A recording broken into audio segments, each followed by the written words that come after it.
adik-adik, selamat berjumpa kembali dengan saya Bapak Wilfridus Kapol dalam pembelajaran bahasa Indonesia kali ini.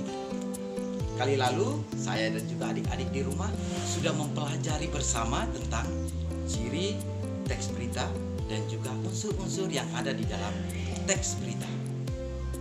Kali ini saya akan mengajak adik-adik yang ada di rumah untuk kita bersama melihat kembali struktur dari sebuah teks berita.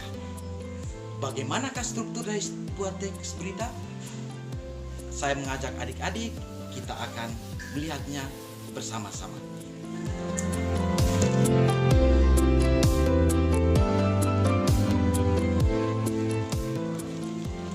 Adik-adik di rumah, kali lalu kita sudah sama-sama melihat tentang unsur-unsur dari teks berita. Antara lain, ada apa, siapa, kapan, di mana, mengapa, dan bagaimana.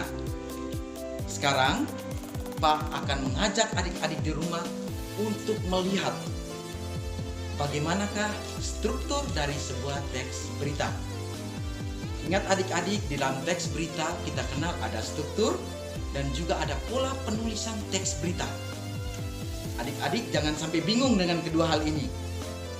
Struktur itu menyangkut urutan bangunan dari sebuah teks. Sedangkan pola itu bagaimana cara kita menulis sebuah berita.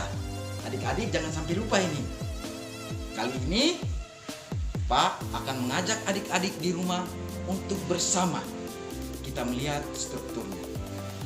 Di dalam bahasa Indonesia itu kita kenal ada 3 struktur teks berita.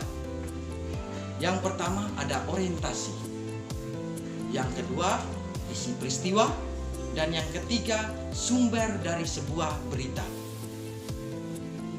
Apa saja isi dari struktur-struktur ini?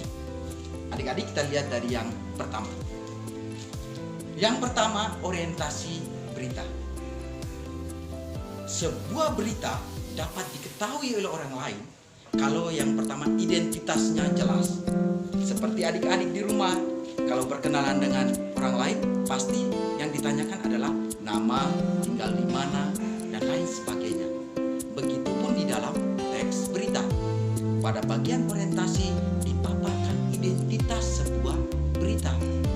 Di sana orang menyampaikan siapa yang mengalami, apa yang dialami, di mana, dan kapan peristiwa itu terjadi. Pada struktur yang kedua adik-adik, di sana ada isi peristiwa. Pada isi peristiwa, biasanya penulis akan menjelaskan proses dan keadaan dari sebuah peristiwa. Contohnya, ada sebuah peristiwa kebakaran. Maka pada bagian isi berita akan dijelaskan bagaimana sampai kebakaran itu bisa terjadi. Sedangkan di mana, kapan, siapa yang mengalami, itu akan disampaikan pada bagian 1 tadi adik-adik. Jangan sampai lupa. Lalu pada bagian 3 ada sumber berita. Sumber berita ini penting untuk kita ketahui. Agar berita itu dapat dipercayai oleh orang lain, maka sumbernya harus jelas. Jangan sampai berita itu tanpa sumber yang jelas. Nanti orang ragu dengan isi dari sebuah teks berita itu. Saya harap adik-adik di rumah dapat memahami semua struktur dari teks berita ini dengan baik.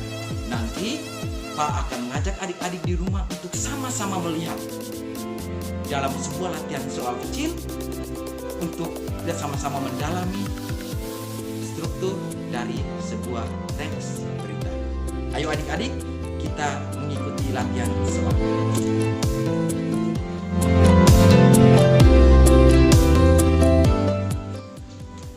Adik-adik yang ada di rumah, demikian pembelajaran kita hari ini tentang materi yang kita pelajari dan juga latihan-latihan soal pendalaman materi yang sudah kita pelajari bersama.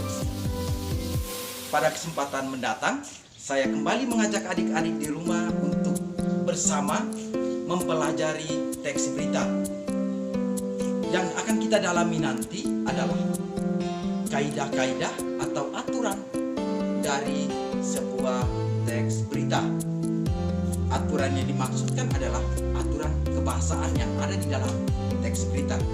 Saya harap adik-adik tetap menjaga kesehatan, mematuhi peraturan pemerintah, terkhususnya protokol kesehatan yang sudah dianjurkan oleh pemerintah.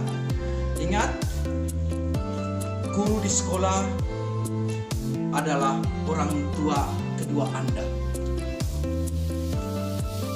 Anda belajar dari kami, tetapi kami tidak dapat memberikan sepenuhnya. Orang tua Anda dan lingkungan sekitar Anda adalah guru yang terbaik untuk Anda. Teruslah belajar, raihlah prestasi.